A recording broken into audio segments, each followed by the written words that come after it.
Pinoy Bazaar dito sa Robinson's Homes Antipolo. Ang daming mga discounted items. Hello, nandito kami ngayon sa bazaar, dito sa Robinson's Homes. So, nandito tayo ngayon sa Siomai King. Isa ito sa mga pwede nyong kainan kapag nagpunta kayo dito sa Pinoy Bazaar.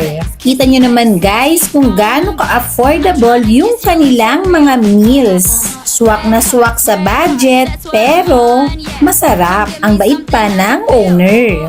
Nandito tayo ngayon kay Chef Rudy na stall dito sa Robinson's Homes. Isa ito sa mga sulit na maaari nating kainan dito. Available dito yung mga barbecue, chicken inasal at marami pang iba.